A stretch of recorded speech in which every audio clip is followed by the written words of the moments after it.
Ipite gari hupitwi, ndio waenda kusema. Iwe TV hupitwi, haraka wenda kusema. Unajifanya hupitwi, lolote baya wasema. Ipite gari hupitwi, ndio waenda kusema. Iwe TV hupitwi, haraka wenda kusema. Wasema mabaya yangu, mazuri hautangazi. Nikiwa kwenye mishi zangu, wapa kazi ya unazi. Mpaka kwa wake zangu, wenda kutangazi. Hello everyone from Warsaw. Dzień dobry and salam. Today we have a interesting topic for our weekly show Double Take, which is half in English and half in Azerbaijani. Her vaxtınız xeyir, əziz dinləyicilər. Varşavadan sizlərə səslənir yine. Bugün Double Take showumuz üçün yine maraqlı bir mövzumuz var. But first in English. So, today we are talking about Dreyfus, Mia Syodov, and the politics of treason, which is very interesting topic that you might not expect about who is this. I'm Javid, and today we are discussing something deeply relevant to Azerbaijan right now, but we are going to approach it through history. So, this past summer, or was it this? Last year, maybe. Yeah, last year. Let's say last year. Two researchers in Azerbaijan were arrested and convicted of high treason. Iqbal Abilov sentenced to 18 years and Barus Amadov sentenced to 15 years. And you know that I was also detained in connection with the latter. So, society is divided. Some believe the accusations, others don't, and some pretend to believe perhaps they don't. I'm not going to analyze their specific cases today. The Bak Research Institute has already done comprehensive work on that, particularly on the Samadov case. Instead, I want to talk about two historical cases that divided societies in exactly the same way. The Dreyfus affair in France and Mia Syodov case in Tsarist Russia. Why? Because these cases reveal something fundamental about how treason accusations work, who believes in them, who doesn't, and most importantly, what values determine whether you believe it or don't believe when a state accuses someone of betrayal. So, let's start with Alfred Dreyfus. 1894, France, a 35-year-old Jewish artillery captain named Alfred Dreyfus is accused of passing military secrets to the German embassy in Paris. He is convicted and sentenced to life imprisonment on Devil's Islands, which is Bagné de Cayenne, where he is held in brutal conditions. 2 years later, Lieutenant Colonel Marie-Georges Picard discovers the real traitor, Major Charles Ferdinand Esterhazy. That is Hungarian surname. Picard reports this to the general staff, and here where it gets interesting. The army generals, the politicians, and the general staff know that accusation against Dreyfus is false. They know Esterhazy is actual spy, but they don't back down. They continue accusing Dreyfus. They protect the real spy. Why? We'll come back to that. Esterhazy goes to trial, and under pressure from high-ranking officers, the court acquits him in just 2 days. Meanwhile, new charges are brought against Dreyfus based on forged documents. So that same year, 1898, a Jewish literary critic named Bernard Lazare published a pamphlet, Judicial Error, the truth about the Dreyfus case. He is so afraid the French police will confiscate it that he publishes it in Belgium, not France. So Lazare systematically destroys every accusation against Dreyfus. He proves they are baseless, and makes a crucial point that isn't just a judicial error, it's a deliberate, calculated attempt to destroy an innocent man. So, 2 years later uh, comes the most famous intervention, Émile Zola's open letter J'accusais, published on the front page of L'Aurora Aurora newspaper addressed to the French president. So Zola accused the government of anti-Semitism, unlawful imprisonment. And he highlights the legal violations and lack of evidence during the trial. And the letter creates a massive reactions in France and abroad. And French courts, how did it respond? They convicted Zola of defamation and ordered his arrest. So Zola has to flee to England. So the Dreyfus affair splits French society into two camps. On one side, those who believe Dreyfus is a traitor. These are mainly nationalists with anti-Semitic views. And on the other side, those who believe he is innocent. These are the intellectuals, actors, poets, writers, artists, scientists, politicians, people free from such prejudices. So then there is a third group, the most interesting one, people who know Dreyfus is innocent, but publicly claim to believe the accusations. Why? Because they fear losing their positions, their influence, and their careers. So let me pause here and explain the context because it matters enormously. The Dreyfus affair happened during a period of French military failures against Germany. So when nationalism and anti-Semitism were at their peak. So during the trial, the French press published materials and illustrations expressing hatred towards Jews and deliberately inflaming public anti-Semitism. So in such an atmosphere, defending Dreyfus openly, even for influential people, it was dangerous. Accusing French court of injustice was risky, but after Picard identified the real traitor, a group of intellectuals began demanding a new examination of the case. The politician, Georges Clemenceau, owner and editor of L'Aurora, published an article trying to clarify who was protecting Major Esterhazy. In response, nationalists published a text targeting Clemenceau and anyone defending Dreyfus. So the case didn't just divide French society, it divided French intellectuals. Right-wing intellectuals accused those defending Dreyfus of betraying national interests. So through the efforts of the pre-press, the Dreyfus case crossed borders. It led to anti-French demonstrations across Europe. So under the pressure, Esterhazy, despite the government support, understood that he couldn't await arrest forever, and he fled to England. And in England, he gave 2 interviews to Rachel Beer, editor of The Observer and Sunday Times, where he confessed his guilt. He received no punishment, and he lived in England until his death. So, what was the outcome? In 1899, Dreyfus received another 10-year sentence based on new accusations. And 1906, he was fully exonerated, released, and restored to the army, fights in the World War I, and retires as a lieutenant colonel.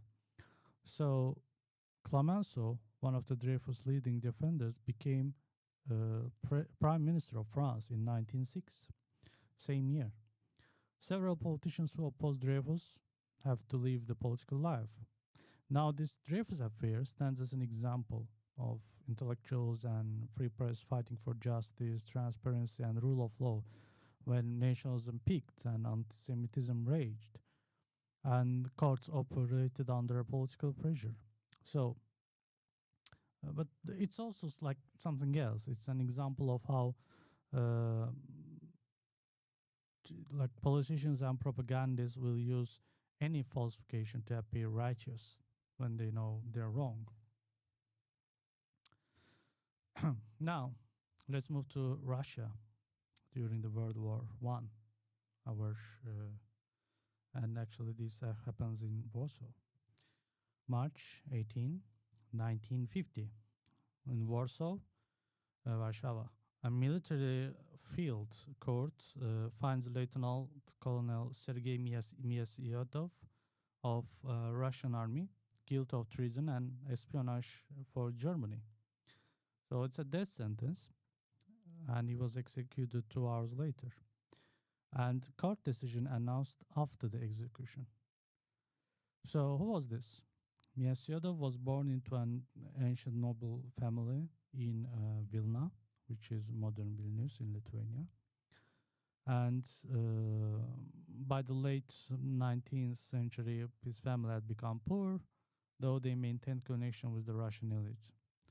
So using these connections, he resigned from the Orenburg Cavalry Regiment in 1892 and became head of the gendarmerie in the border town of Verzebolovo, that is modern Virbalis in Lithuania.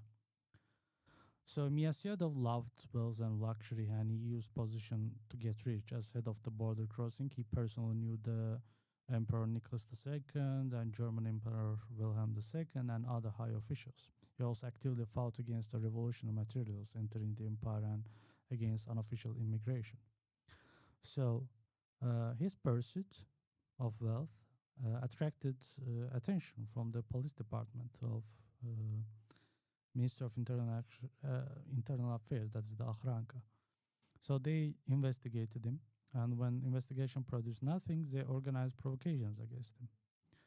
So when provocations failed, they summoned him as a witness in a smuggling case and trying to accuse him of negligence. So during that trial, Miasyodov informed the court about these provocations, and he was completely acquitted.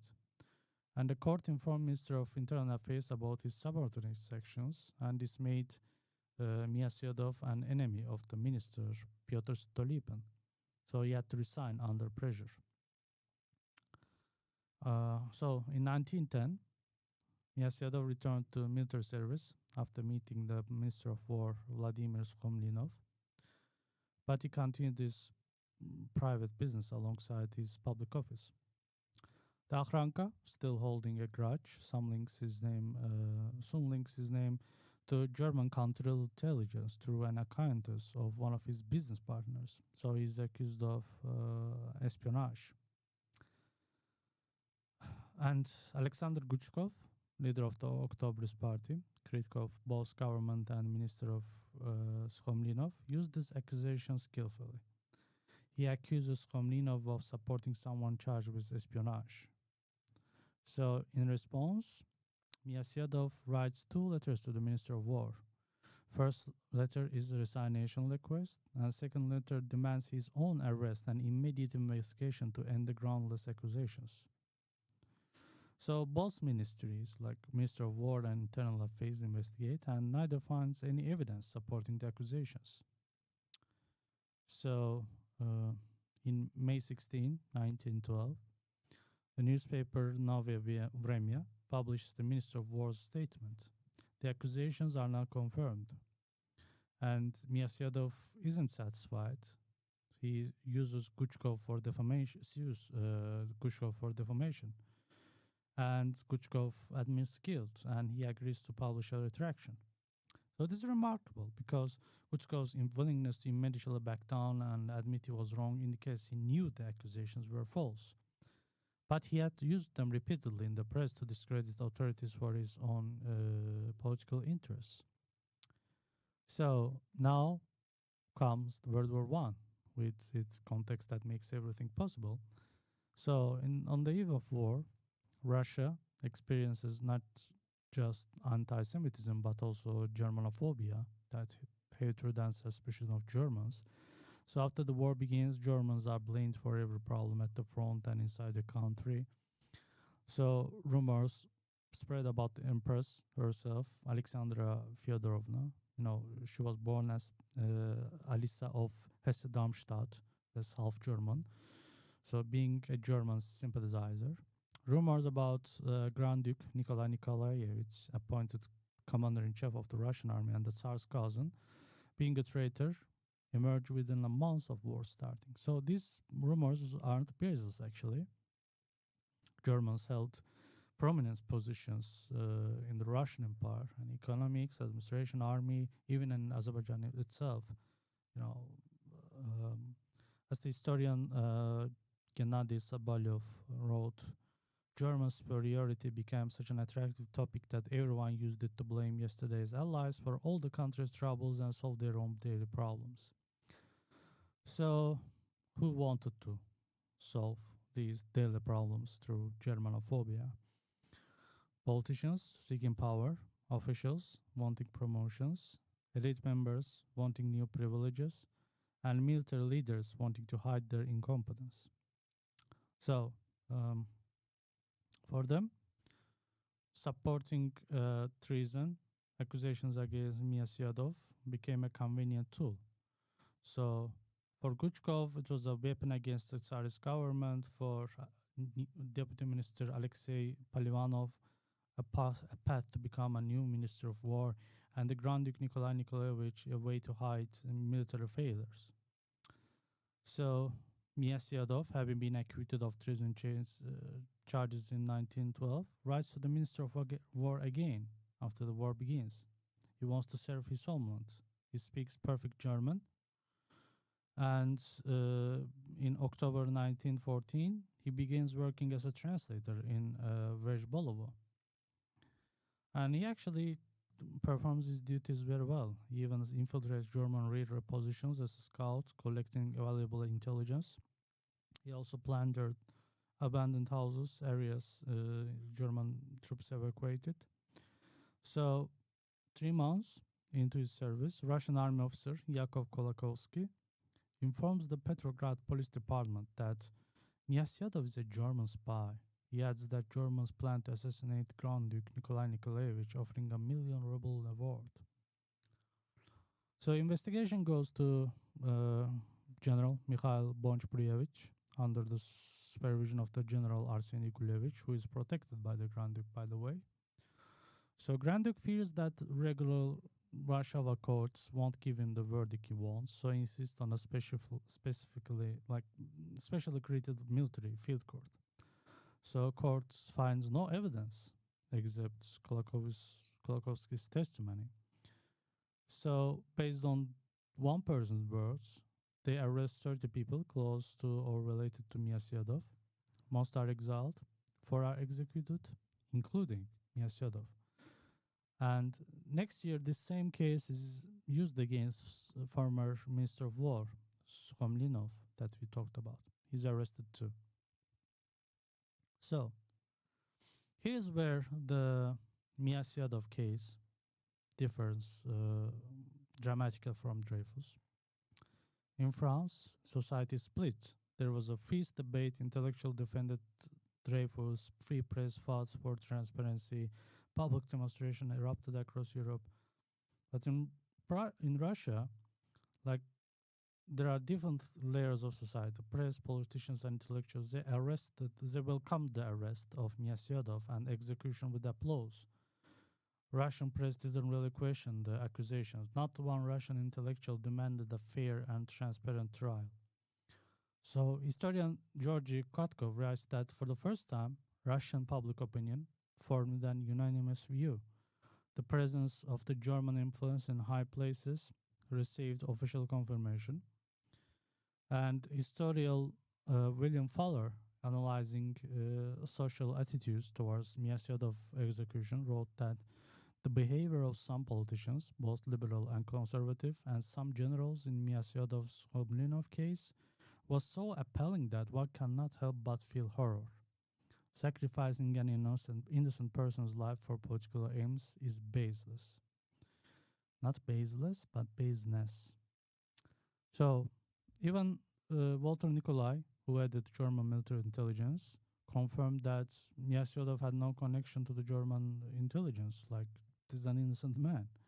If we had it, we have said it. After the war, I mean. So we have 2 cases of false treason accusations. In France, debates, courage, intellectuals, free press, and in Russia, there's silence, no defense, execution. So what made the difference? So let me bring, I know it's been long, let me bring this to the question that matters. When a state accuses someone of treason, high treason, that most serious accusation possible that is in Azerbaijan. So what determines whether you believe it or not? The article I'm discussing today draws a crucial distinction. It's not about facts. Often both sides know the facts. So the military officers who convicted Dreyfus knew that he was innocent. Kuchkov knew Miasiodos wasn't a spy. It's about values and interests. So let's break down who believed what and why. So those who believed the accusations, often driven by nationalism, anti-Semitism, xenophobia, so the accused as representing group they already hated or feared, found comfort in confirming their prejudices, weren't particularly interested in evidence, and those who knew the accusations were false but claimed to believe them. And those were the politicians protecting or advancing their interests, officials hiding their own incompetence, and military leaders deflecting blame for their failures, and people who valued their positions more than truth or justice. Those who defended the accused were the intellectuals committed to truth over nationalism, journalists valuing transparency over political convenience, and citizens who understood if injustice can happen to one person, it can happen to anyone. And of course, the people willing to risk their reputations for principle. So, in France, the Dreyfus case split society because France had enough freedom that split to be visible. The press was sufficiently free to allow different views. But when you suppress the free press, you don't eliminate disagreement, you just make it invisible. So part of the French society supporting Dreyfus understood something very crucial, that an unjust trial and non-transparent investigation creates a precedent. So once you accept that state can convict someone without evidence, you have given the state permission to do it anyone. So authorities demanded loyalty from a citizen they targeted because of his ethnic origin, and to whom they denied the right to proffer defense. But many French citizens understood that if the state can do this to Dreyfus because he's Jewish, it can do it to me for any reason. So why I'm telling you about cases from 1894 and 1915 is because the patterns repeat. The mechanisms are the same, and the values at stake remain identical. So when Behruz Samadov and Iqbal Abilov were convicted this summer, Azerbaijani society divided. Not this summer, last summer. 2024 summer. So some believe the accusations and some don't, and some present themselves as believing when they perhaps they don't. So I'm not going to tell you what to believe about these specific cases. That's not my role, but you already know what I believe in. But I can tell you what history teaches you about how treason accusations function. So treason accusations are uniquely powerful because they invoke the highest stakes, the security of the state itself. So this makes them uniquely dangerous, and because that's the same invocation, makes people afraid to question them.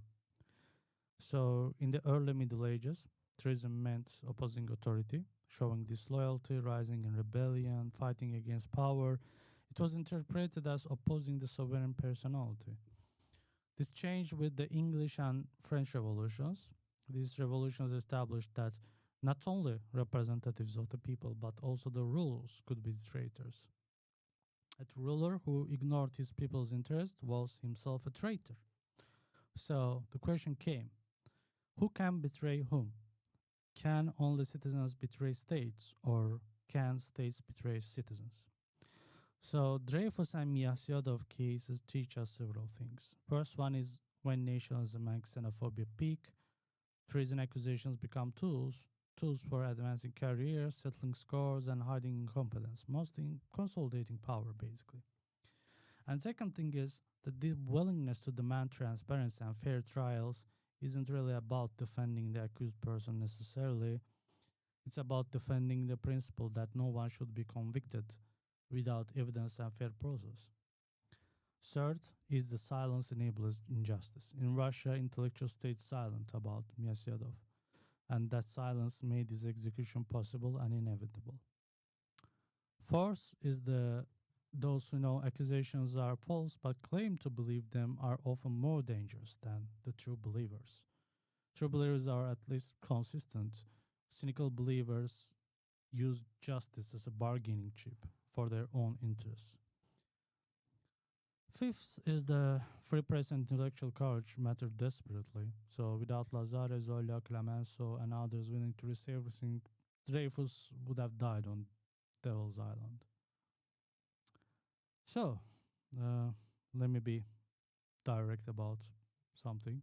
The article I'm discussing today doesn't take a position on whether Abilov or Samadov are guilty or innocent. That's intentional because the point isn't about their specific guilt or innocence. The point is about what your position reveals about your values. So, if you believe that treason accusations simply because the state makes them, you are operating on one set of values. Trust in authority, nationalism, and believe that the state's interests always supersede individual rights.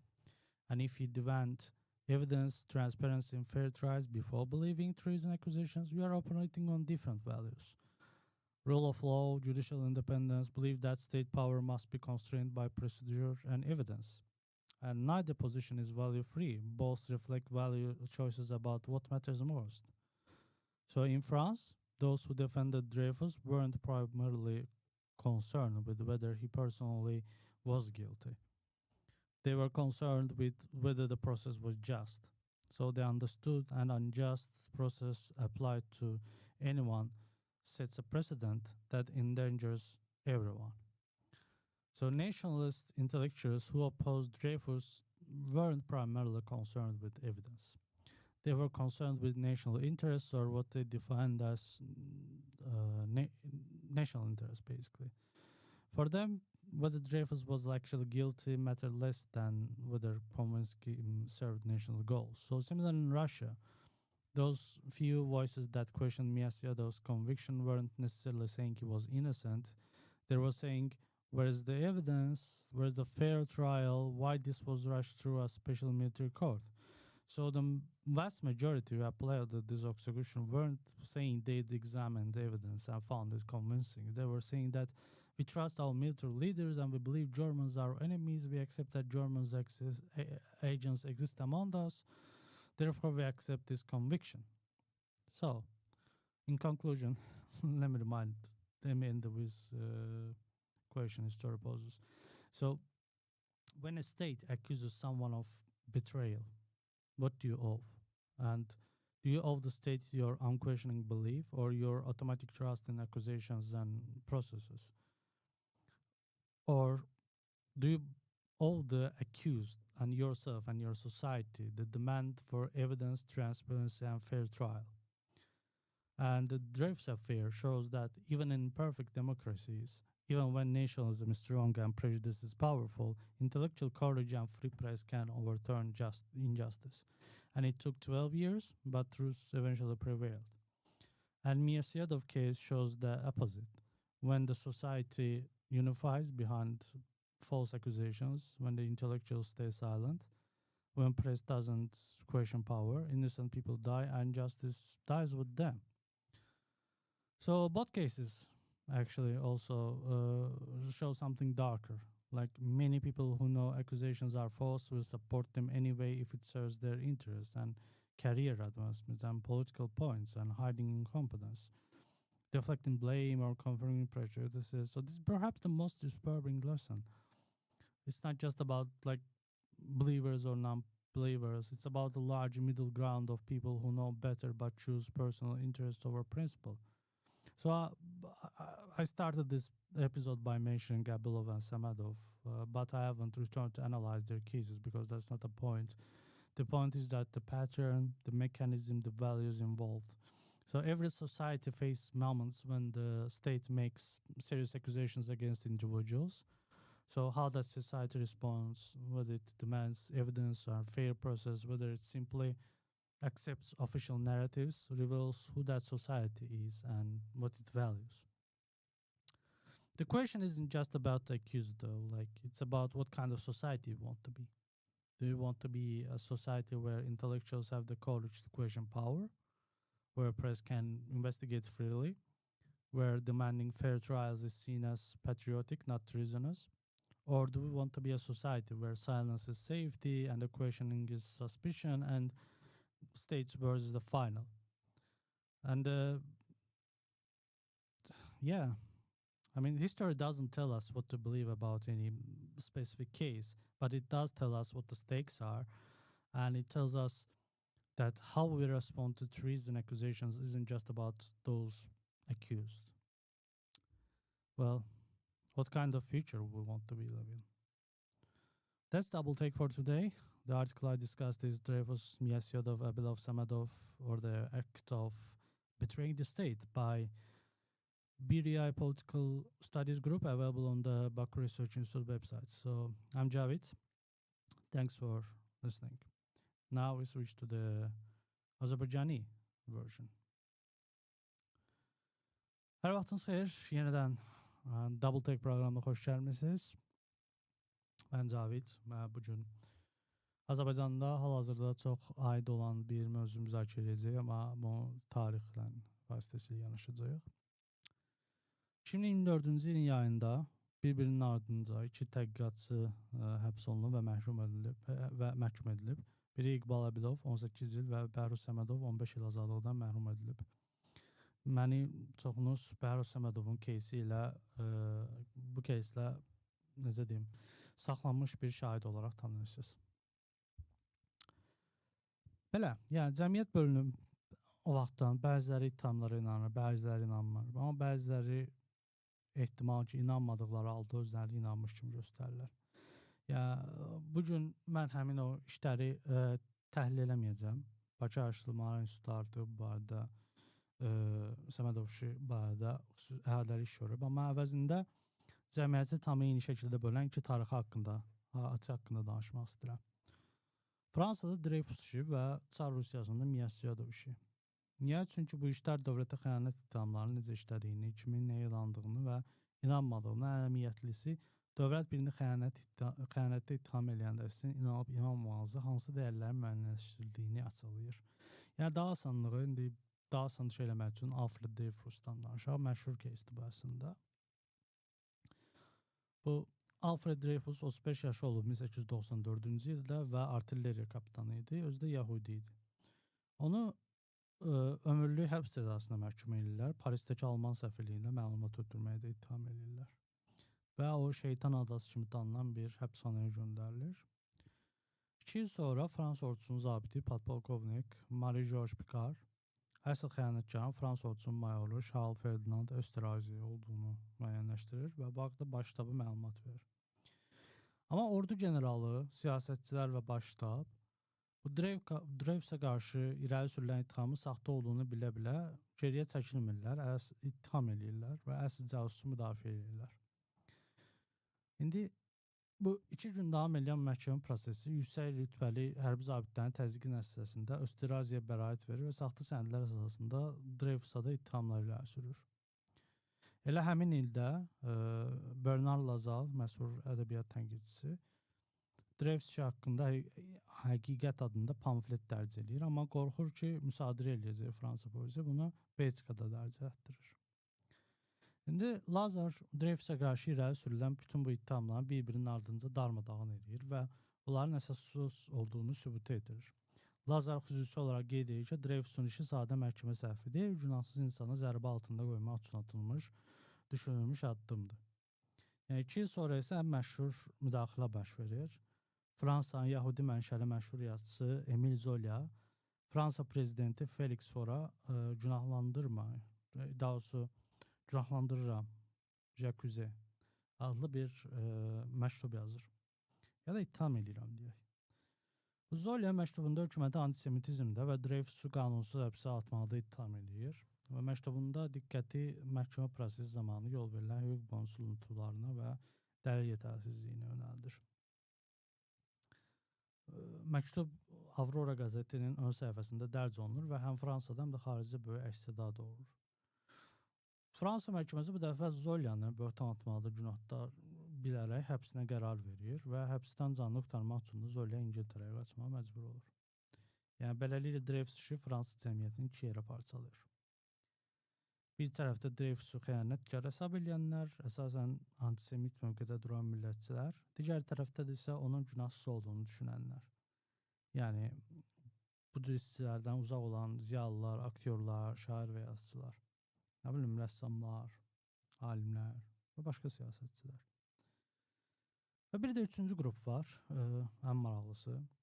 Dreyfusun günahsız olduğunu bilə-bilə ona qarşı irəli sürülən ittihamlara inandıqlarını deyənlər.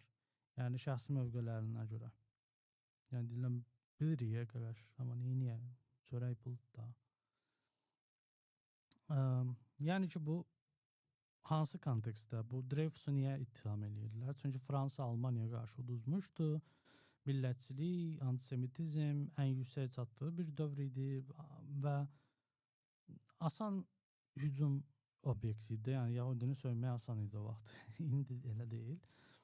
Belə bir şəkildə Dreyfusu açıq şəkildə müdafiə etmək, Fransa məhkəməsinə ədalətsiz qərarlar qəbul etməkdə günahlandırmaq cəmiyyətdə böyük nüfuza malik insanlar üçün də asan deyildi. Yəni Pikarın əsl xəyanətkarı müəyyən etməsindən sonra bir qrup ziyalı Dreyfus işinə yenidən baxılmağı üçün tələblər səsləndirməyə başlayıb. Və Lazar və Zolyanın ardınca siyasətçi George Clemenceau baş redaktor olduğu Aurora qəzetində bir məqalə dərc etdirir. Məqalədə Clemenceau mayor Österazinin kimlər tərəfindən himayə edildiyini aydınlığa gətirməyə çalışır. Buna cavab olaraq millətçilər də Clemenceau və Dreyfusu müdafiə edən ziyalıları hədəfləyən yazılar dərc etdirirlər. Dreyfus işi təkcə Fransa cəmiyyətini deyil, Fransız ziyalılarını da parçalayır. Bu sağçı mövqedə olan ziyalılar Dreyfusu müdafiə edən ziyalıları milli maraqlara xəyanətdə ittiham edirlər.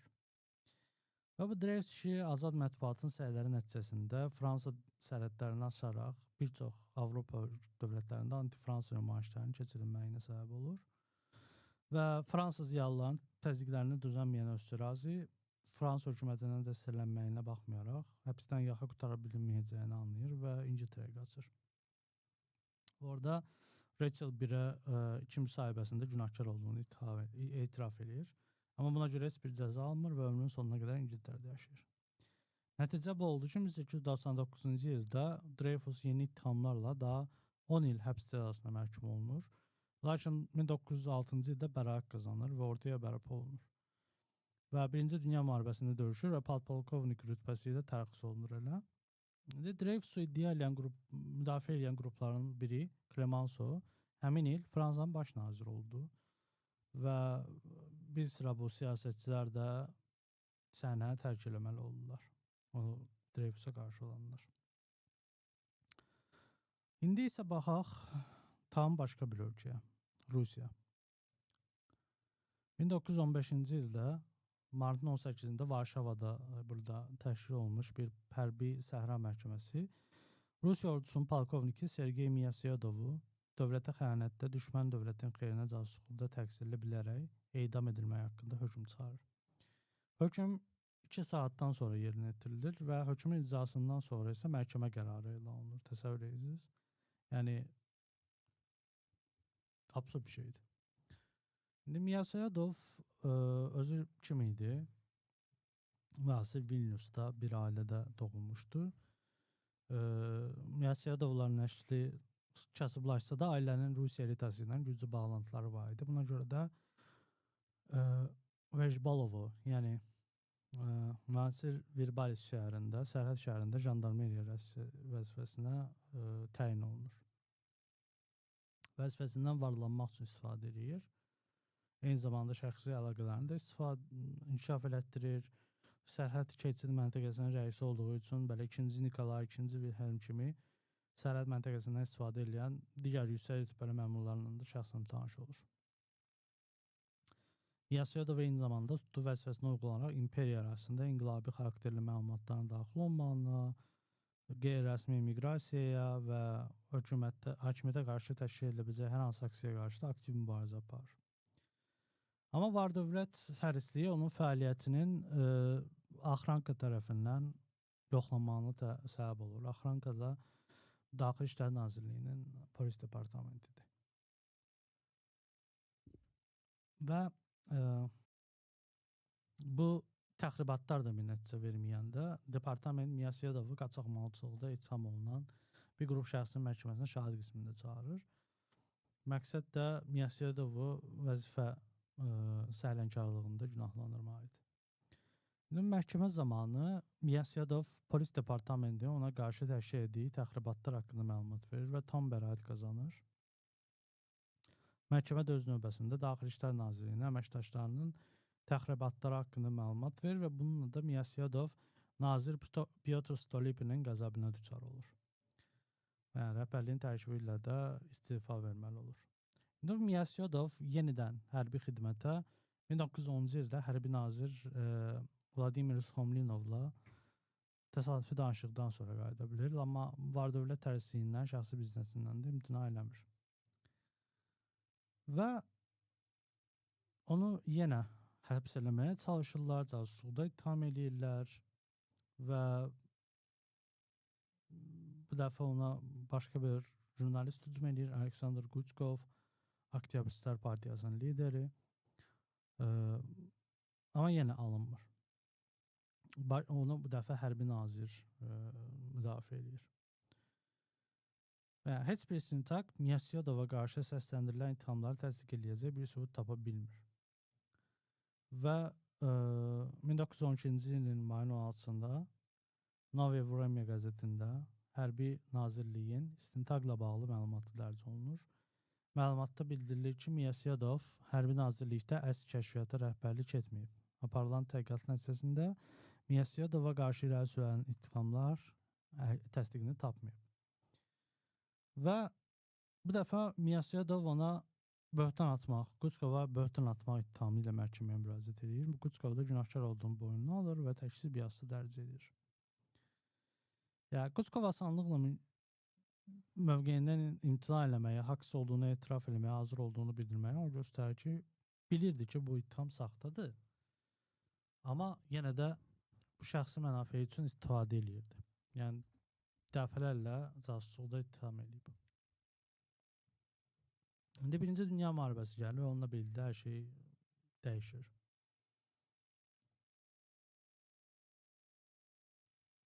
Deməli, nə olur? İmperatrisanın özü əslən yarım alman olan Aleksandra Fyodorovna almanların himayədarı olmağı haqqında şayiə yayılır. Çünki bu Birinci Dünya müharibəsini almanlar başlatmışdı da. Və yenidən başlayır bu ittihamlar. Və Gennadiy Sabelyev Gizli Müttəfiq Rus İnqilabı və Almaniya kitabında yazır ki, Alman üstünlüyü o qədər cəlbedici mövzudur ki, hamı ölkənin bütün bəlalarını dünənki müttəfiqlərin üstünə yıxaraq bugünün problemlərini həll eləməyi, özünün problemləri həll eləməyi fürsət bilir. Yəni, almanofobiyadır qısası. Və bu dəfə ittiham eləyirlər. Nə deyirlər? Necə deyim? Yenidən Miyasedovu ittiham eləyirlər. Casusluğu. Və Guchkov bundan istifadə edir. Hərbi nazir kürsüsünə oturmaq istəyən nazir müavini Aleksey Polivanov istifadə edir. Hərbi bazarsızlığını ört-basdır etməyə çalışan Knyaz Nikolay Nikolayeviç istifadə edir. Və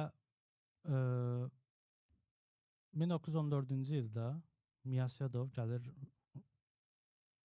ki, bəs mən alman dilini mükəmməl bilirəm, mən tərcüməçi kimi xidmət eləmək istəyirəm. Yəni, alman qoşunlarına qarşı arxa cəbhədə kəşfiyyatçı kimi işləyir filan. Amma 3 ay sonra Yakov Kovalovski onu alman casusu olması haqqında bir ittiham eləyir və əlavə eləyir ki, almanlar Ali Başkomandan Nikolay Nikolayeviçi öldürməyə planlaşdırırlar və məqsəddə onun başına 1 milyon rubl mükafat təyin edirlər. Və təbii ki, Miyasedov ittiham olunur və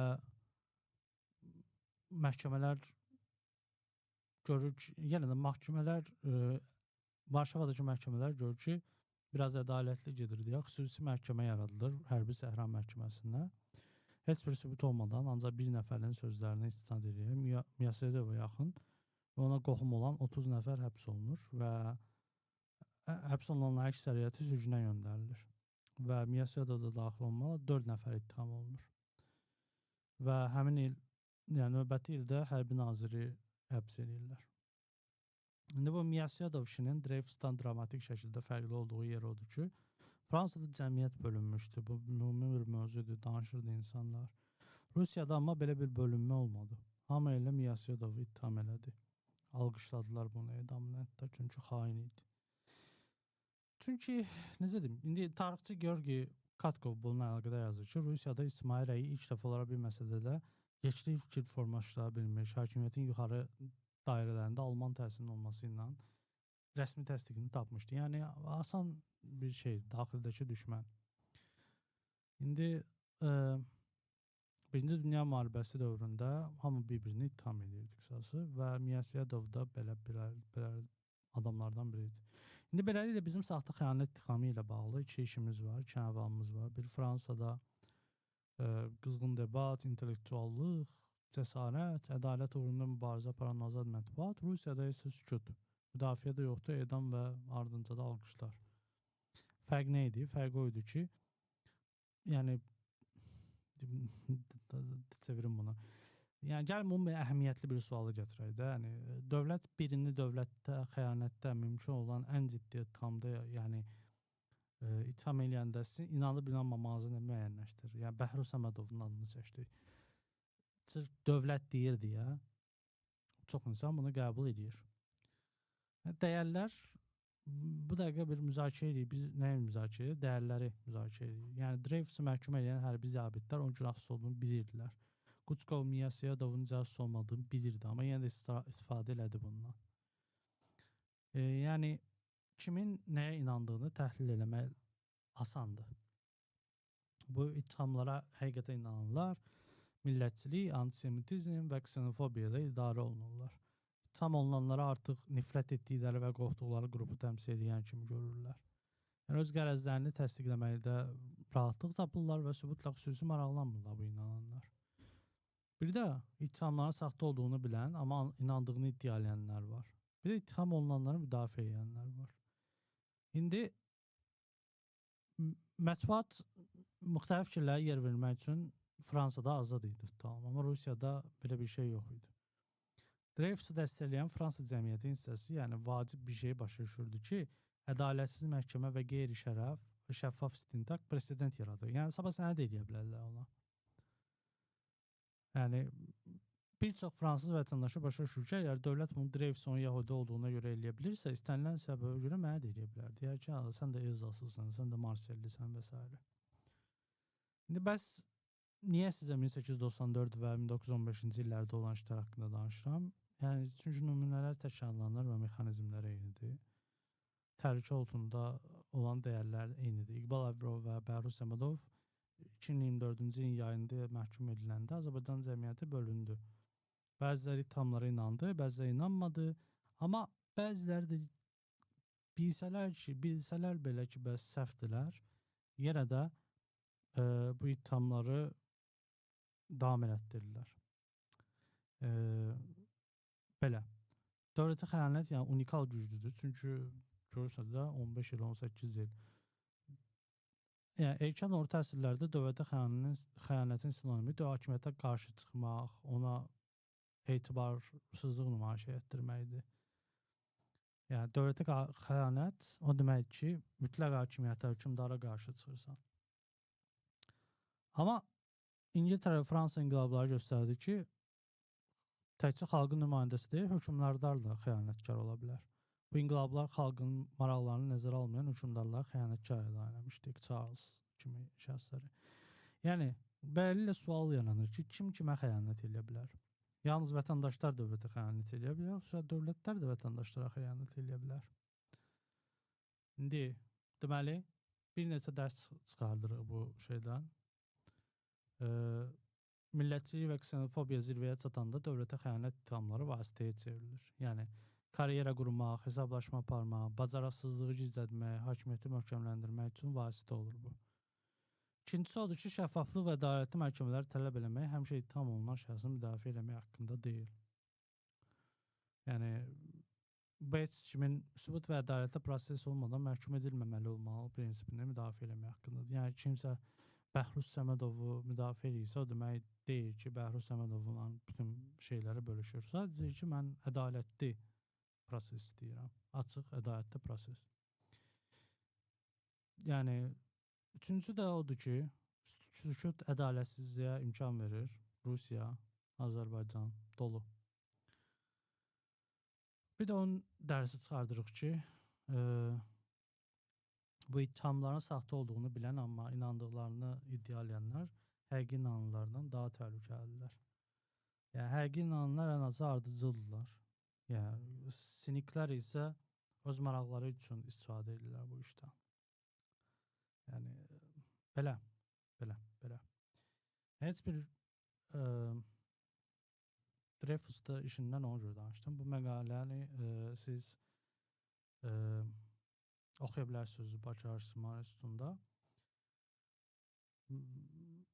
Sadəcə onu demək istəyirəm ki, bu epizoda şeylə başladım. Əbilov və Səmədovla, onu xatırlamaqla başladım, amma onların işlərini təhlil eləmirəm də. Çünki məqsəd bu deyil. Məqsəd o ki, dəyərləri müzakirə edək. Siz kimləri xəyanətkar sayırsınız? Sizin dəyərlərinizə əks olanları, yoxsa İlham Əliyevin dəyərlərinə əks olanları? Yəni, tarix bizə hansı konkret iş haqqında nəyə inanacağımı söyləmirəm, ondan özümüz dərs çıxarmalıyıq. Biz necə bir gələcək istəyirik? Bu haqda müzakirə aparmalıyıq. Belə, mən Cavid idim. Dinlədiyiniz üçün təşəkkür edirəm və belə, gələn görüşlərdə yenidən danışarıq. Təşəkkürlər.